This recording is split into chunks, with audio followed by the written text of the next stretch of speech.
Okay, guys, so this is our first class, beginning of this new batch. A few more people have joined. I'll just wait for their name to be visible. At least they are within time.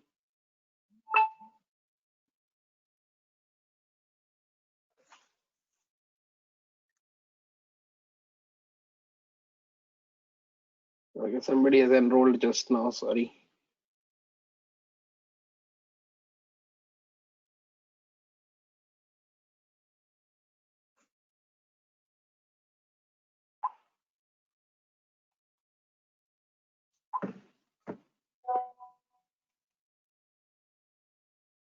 Yeah, so as I promised that you will meet someone special, right? What do you think? Who is that special person? Can anybody unmute and speak? Yeah, we see the kid. Okay, you see the kid. A YouTube, a programmer, maybe a YouTuber also. Okay, a programmer or a YouTuber. Okay, any other guesses? Yeah, you see a kid here eagerly waiting to meet someone special. Okay, Arun is guessing some good coder or some good programmer is YouTuber is going to be there to talk to you, to meet you. Any other guesses? Shashi, you're speaking, your voice is not audible. Can you check your mic? I see you're unmuted, but we are not able to hear you. Yeah, maybe I had to speak louder. Is it better now? Yes, now a lot better. Okay. Thank you, sir. Yeah, Shashi, what are your guesses? I can't guess. I was thinking somebody who took earlier the Being Zero course. Maybe he's showing up. That's what I thought. Okay, I see. Okay, so you are assuming like some alumni is going to be there who will talk about the course or can put more insight. Okay, so that is because it's good to guess what surprise is there. Okay, our future self, awesome, very good thinking, Samir. Okay, see, we have already started thinking creatively. Nishant says probably it's not a person, it is an object or some topic.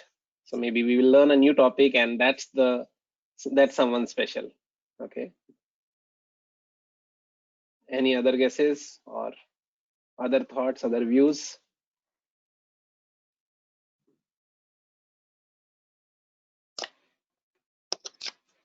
Ramesh, what's your thought?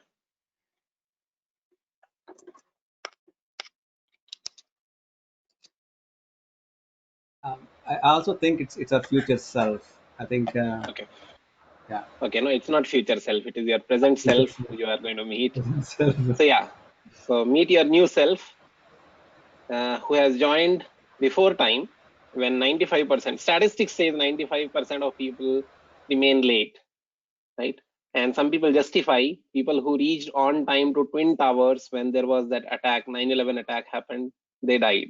So many people say like, it's okay to be late, you will be safe, right? So just see that you're meeting your new self, has joined before time when 95% of people are late, who trusted my words that you will meet someone special. So many of you came enthusiastic and that you will meet someone special, and you did not worry about who that special one is, and you kept yourself excited and a smile and hope with you.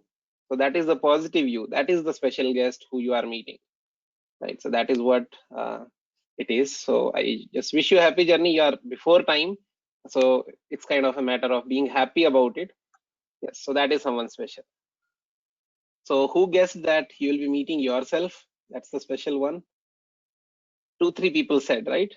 Ramesh said. Then can you speak up? Who said that you are meeting special one?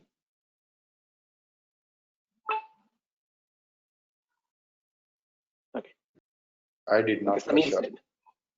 Okay, so Arun did not guess that. Arun said some YouTuber will come or some good coder will come. So, yeah, so that's the new self that you are meeting yourself. But I did not want to disappoint you. There is indeed someone special. So it's good that you are starting with yourself first. You have met yourself, and there is someone special. I'll introduce Rahul Newaskar, a great leader. He has been exceptional mentor and coach. I'll say whatever I am today, there is a big hand of Rahul in that.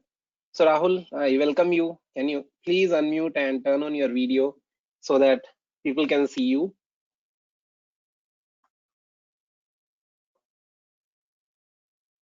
Hello, everyone. Yeah, there is Unfortunately, I Rahul. don't like anymore like that picture, but yeah. Hi. Yeah. So I'll just say two, three things about Rahul. So I know Rahul for, I'll say, more than 7 years now. So he had been in Microsoft. Like he was not my direct manager, but he was a peer to my manager. And I'll say he has contributed a lot to my learning, to my success, to my career growth. So thank you so much, Rahul, for being that exceptional mentor and coach to me. And and one more thing I'll say, like that people usually say Rahul behind your back is that Rahul is a manager, but he is hands-on. He knows how to write code and he knows how to find give good review comments to our code. And there was one of the table discussion in lunch we were having, and somebody said, "How does Rahul do that? Like how Rahul is so good coder being a manager?" And I remember the response I heard Rahul about you. Somebody said, I asked Rahul the same thing, and Rahul said, I have learned from a teacher. I was lucky to learn from a teacher who most of the people read books of. So Rahul has been a student of Dr. Yashwant Kanetkar, and and then I realized there is something special about the people who have this Kar in the end. Sachin Tendulkar, Yashwant Kanetkar, Lata Mangeshkar, and Rahul Newaskar. So yeah, that's about Rahul. So with Microsoft, with Amazon, with Salesforce, that's his journey. So I don't want to take more time, and we will get started. The format we have decided we'll keep as, I have few questions, most frequently asked questions, Rahul, that usually people come with when they join this course. So I'll just throw some questions on you, and we would love to hear your responses on that. Sure. Okay. So yeah, first question I have with me is, like, a lot of people come and say, I have big dreams and ambitions. I want to work for companies like Microsoft, Amazon, but I'm from a small college, or maybe I'm working in a small company. So what are my prospects? What are my chances to even dream that? Is it like unimaginable or unachievable goal that I'm setting for myself, or there is hope for me? Oh, no, not at all. I mean, I myself, while you have a lot of big companies listed here, I went to a very small college in Nagpur, and none of these companies would ask you for which college you came from. I mean, I never showed my degree to Microsoft when I joined Microsoft. It was all about how I perform in my interviews and how I answer the questions and what I know rather than where I'm from. That mattered the most, actually. In fact, I mean, I enjoyed my school time and college time and didn't spend too much time studying in the traditional studying sense. I mean, I was a very good coder from early in my life, but I was not a very academic person, so I didn't get a good score in my 12th exams. In fact, I don't hesitate to share now anymore that I got only 60% in my 12th exam, and I couldn't get admission anywhere. And my dad helped me get into an engineering college back then. But all he knew that I like computers, and he helped me get into a computer engineering course. Uh, I was super good at coding, and that is what helped me get where I was, and not my college, not my degree. Awesome. That's nice. I am getting one question from Nishant also. So Nishant, I have noted down your question. I'll park it for now, and we will ask that also to Rahul. So thanks for sending that question in. So okay, I hope like people got the response from Rahul, and like a person of Rahul's caliber, if he's saying like I came from that background and I could work for these companies and I'm successful in those companies. So this hope is certainly good to have. This dream is certainly achievable dream. It may take some time, but you will get there. So second is, Rahul, many people like this is the, I will say, this is the most important question. I have put it second, not first. People say, let's say I decide, yes, I want to prepare. It is applicable to both working people as well as students. They say I decide a schedule. I know what has to be done in order to be prepared and apply and get hired.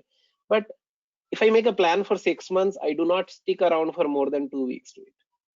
I usually give up. So how do you, I mean, help those people? Like, what should they do so that they can continue to stick around to that? I know you make long-term plans in organizations, and you stick around, and you make people responsible to stick around to that, and you have achieved that. So this is something that people need answer to from your side. Yeah, I think it's a very interesting question. So fundamentally, I think one mistake that people do when they plan, is the plan is usually something you can only sustain for a very short duration. Somebody is unmuted. Guys, can you be on mute? I'll just mute everyone and I'll unmute Rahul so that there's no disturbance. Yeah, Rahul, I think we are good to go. So it's think of it like a marathon, right? You cannot do like a sprint and start running very fast upfront and then cannot complete the race, right? So don't start with saying that I'll spend 8 hours or 10 hours every day, or I'll do weekends or any of those things, right? Those are all, I mean, you can do short stint of those, like say you are attending a weekend course or something like that, that is fine, but you need to create a very sustainable plan that you can keep doing for a very, very, very long time. And something that doesn't burn you out in like first a week or two, and then you give up, because your goal is not to finish something in a very short time. It's a long haul that counts. Second thing is also having small milestone in your plan. I think that is super important, so that you know you are making progress, right? It's not like you go on and then suddenly say, I want to finish a book or a course or something like that, and then I'll do it in 2 weeks. That usually doesn't work. You should just space yourself out, saying that, okay, fine, I need to get there in 6 months, as Sandeep said, and then plan for it. So maybe what you should achieve in 1 week and 2 week and 3 week and 4 week. And also assume that initially you will take longer and then it will get faster in the later stage. So factor that into your plan as well, right? So if you took, say, 15 days for, say, first part of your course, probably you will take lesser in the next part and the next part and the next part, right? So I think that having that view of 6 months and planning for that is important. Understanding what you want to achieve at the end of 6 months is important, and how to break it down into smaller pieces is important, and following through that. I think that's all it takes. It's not. I think most of the time I've seen people failing, and it's not just about the course. I mean, people want to get into a good shape and they want to go to a gym, and the first day they'll just lift like 50 kg or 60 kgs, and then they'll get sore arm and then they'll stop going, basically, right? So it's not how it works. You just start with like 5 kg and keep doing 5 kg for a week, even though it sounds very simple to do 5 kg. And then you go on to 10, 15, 20, and so on and so forth, right? It's exactly like that. You have to super slowly pace yourself and get there. It's a marathon. Most of the thing in life is marathon, and don't rush into getting somewhere very fast. That never works. Okay, awesome. Just to add to it, Rahul, there is a small thing, like before even this batch started, like today we are actually starting officially, but people who enroll early, we feel like they should get some exercises to brush up their fundamentals. And like we send in a group, like this is the end goal. At the end of 2 months, at the end of 3 months, this is where you want to be. And then we post daily targets. Then we say next 24 hours, try to achieve these 3 problems, try to solve them. If you are stuck, ask in the group. And I'll tell you, like many people, more than 50% of this group has been doing that for last 2 weeks. Nice. And they have accomplished that. So now, glad to hear that you are saying the same thing. And remaining people, like who could not do because of any reason, if they continue to do that during the duration of this course, we see like, so it is coming from a long experience of Rahul, which we can leverage in 2 months span. And I'm sure like we will get to a success point. Yeah. One next question that I have is, what are the key skills you focus on when you are hiring a fresher? This question has 2 parts. When you are hiring a fresher, what are the key skills or traits you will look for in a person?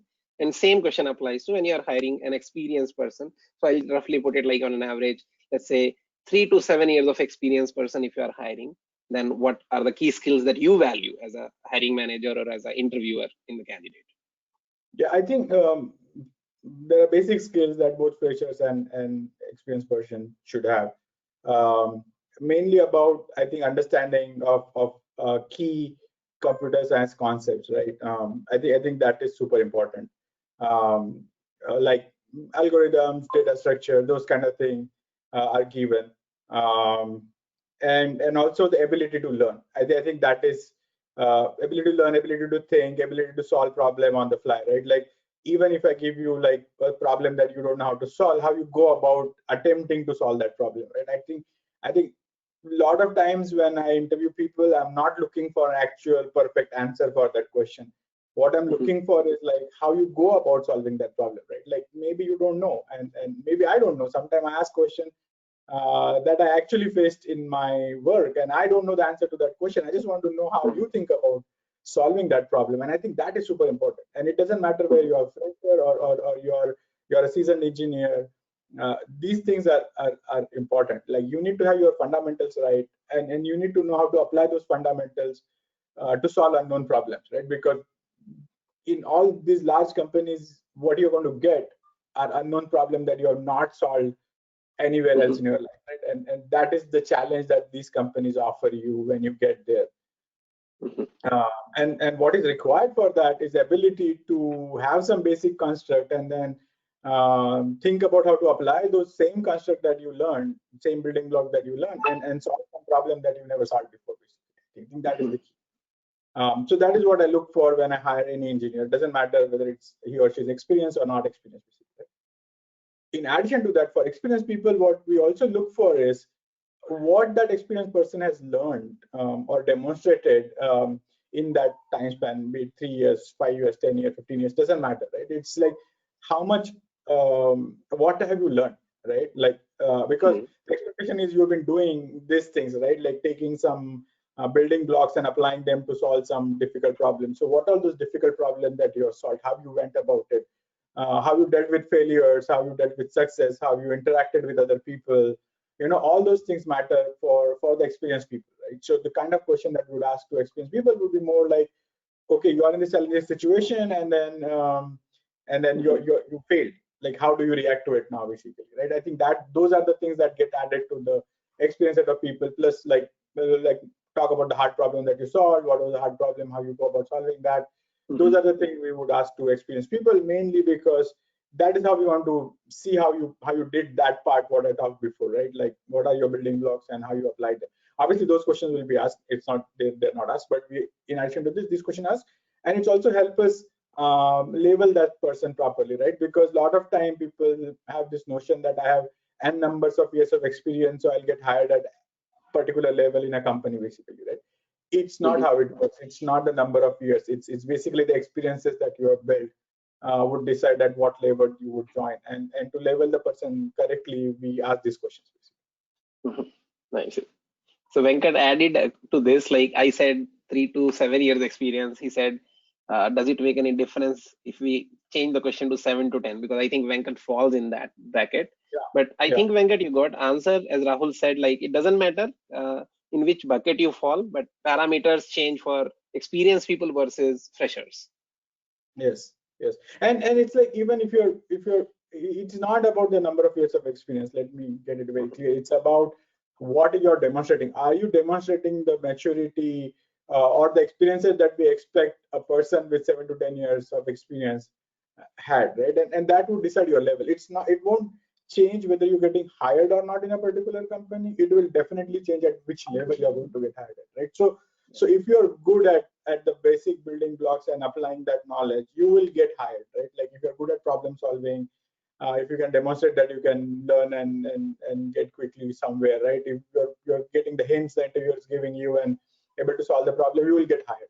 Now the experience part where it makes a difference is at what level you get hired at, right? Like even if you have say 10 years of experience, but you somehow cannot show that level of experience or maturity in the interview, you might get hired at 5 years experience kind of a person in the team, right? But you will get hired. So yes, I think the key for experienced people is to make sure that that level of maturity shows up during hiring, right? And in my team and in all these companies, we never said that you need n number of years of experience to get at this level. It's the experiences can you demonstrate for those many years, right? So we have hired people with very little experience at a very senior levels and other way around too. Cool. Yeah, Rahul, one more question I have, which came from one of the candidates here. So he just sent in a private chat to me.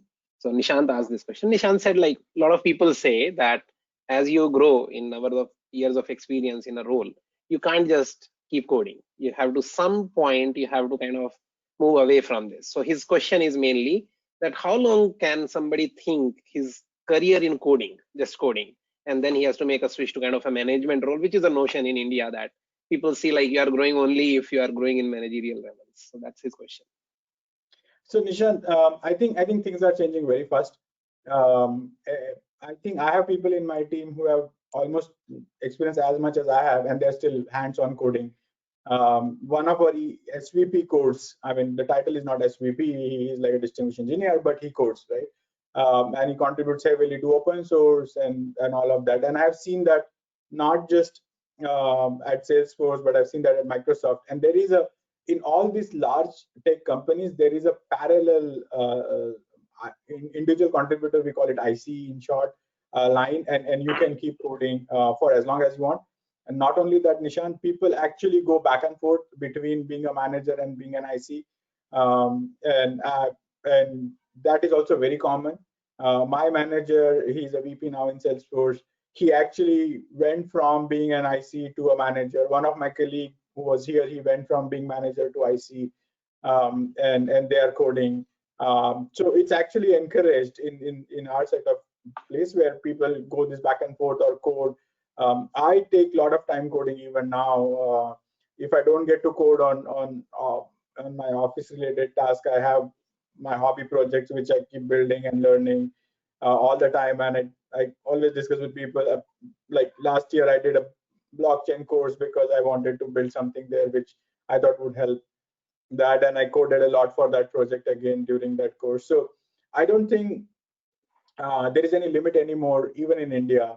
And you have to go into manager. I think people should go into the managerial track if they enjoy being a manager. If you don't enjoy being a manager, don't become a manager. I don't think that is any more needed in the industry. And I have this conversation every day, pretty much every day. People come to me and saying that, hey, is there a glass ceiling which I'll hit if I don't become a manager? And my answer right now, and I'm pretty fortunate to be in this time. I mean, this was true, by the way. I'm not saying you have a wrong notion. This was true a few years back, but every year we make further progress. We are seeing that the level in India is increasing of the complexity of problem we are solving. So you can get paid very, very high amount for being IC. In fact, right now, if you ask me, the ICs are in far, far less demand in India at right levels. And a lot of time our big projects are hampered because we're not able to hire ICs at the higher levels. It's easy to find managers. It's easy to, because people usually have this notion that if you want to be IC, you want to go to US and they relocate and whatnot, right? So please take this notion out of your head. I can assure you that if you are in one of these big companies, you can go on as long as, and I'm not just talking about the companies, I mean, it's Google, Uber, Facebook, Apple, all of these companies will have, and I've met people in these companies who are like hands-on coding at very, very high level. Cool. So one last question, Rahul, here. This is a kind of helplessness kind of question from people. They say, when companies contact us that, hey, we want to schedule your interview, so it always comes in our head that, am I ready? And people never get that answer as yes, that now I am ready and I can give interviews. So what, according to you, would be a time like, or time or a parameter or a scale on which people can say when I am ready and when I am not? Like, how can somebody like know from himself? Yeah, I think it's a tricky question. It's like how do a painter know when to stop painting, basically, right? Because you can always improve on that. Yeah. I think it is actually more of a mental thing than any ability to learn or something like that, right? You need to feel confident that yes, I'm ready. It is about how of your state of mind rather than what you actually know. If you feel confident, if you feel you're ready, then you will go there and do your best. If you have that lingering feeling in my mind that, hey, there was this one particular problem that I don't know how to solve, or this algorithm that I still don't remember how to go about doing it, right? And then you'll always think that, is this question related to that one that I don't know about, right? And then you will feel even what you know. So my suggestion is that think when you feel ready, right? I mean, there is like, these interviews are pretty tricky. I mean, no, you will not know what somebody's going to ask you. It's like it can be anything. It's up to the interviewer what he or she wants to ask. So you will never be ready. I think the key is, as long as you know, as I said before, as long as you know your basic building blocks of computer science, and then you know how to apply them, right? That is what needed. So even if you go to an interview and you get a question that you don't know how to solve, right? If you try to solve using whatever you know, maybe that's not the right data structure, not right the algorithm to solve that particular problem, right? It is okay. No one is looking for that. Trust me. I mean, when I interview people, I don't have like an answer in my mind, and if you answer this, then it's right, and not it's wrong. It's not like that, right? It's not a computer taking an exam where there is a pre-filled answer and we are checking against it. It is not. In fact, if somebody gives me like a perfect answer in first go, I pretty much ignore that because I'm like, must have been like, he or she knows the answer, mugged it up and said it, right? So I would pretty much ignore that and ask the next question. What we are looking for in these interviews is like how you go about solving the problem, right? And not the answer. So even if you don't know the answer, it's perfectly okay. But to get to that state where you can be comfortable with that notion that I don't know the answer and it's okay to not know the answer, but I know these building blocks and I can build the answer to a certain extent using these building blocks, right? I think that is a state when you should feel ready. And it's mostly a state of mind rather than an actual like, oh, I have to do like stacks and queues and bunch of like trees and linked list and whatever you guys do nowadays. That's not, yes, those are important. I'm not saying those are not important, right? But there is an ocean of it basically, right? Like the more, I mean, even now when I read something, I was like, wow, this is how it is done. Now I'm like, great, I learned something. But that doesn't mean that if you don't know that, then you cannot solve that question. You can, and I think that is important. It's about your ability to use a basic building block and try to solve a problem. That is the key, and that only happens if you feel comfortable about yourself. Cool. Thank you, Rahul. Yeah, that's the list of question I had, and appreciate your taking time out. I'll tell you one more thing. When I got a chance to work in your org and I had to leave the company, somebody told me that Sandeep, you always wish to work with Rahul, and isn't it like a missed opportunity for you? And the answer I gave to that person is that I never felt that I can't work with Rahul or I'm not working with Rahul, because whenever I have reached out to him, I remember last conversation we had about we were struggling to scale the environment in Being Zero and we met. I said, whenever I need help, I reach out to him, he helps. So I never feel like that I'm not in Rahul's work and I'm continuously working. That's what makes me right here, that he's a great mentor and coach to me. So thank you so much for being that. And I'm sure like this will have an impact on other people who have listened to you and your experience. So really humbled that you are here. And I just did not want to put a thank you slide. I just wanted to show this, that this is what I have as a feeling. And I don't want to put this feeling in words. No worries, and all the best to everyone. And I love talking to people and helping them get better. I think that is, as I said, that's the part of manager I like, and that's why I'm manager. But thank you everybody, and all the best. I think you. Sure. Thank you so much, Rahul, and have a nice day and have a nice life. Yeah. You too, guys. Bye. Take care. Thank you.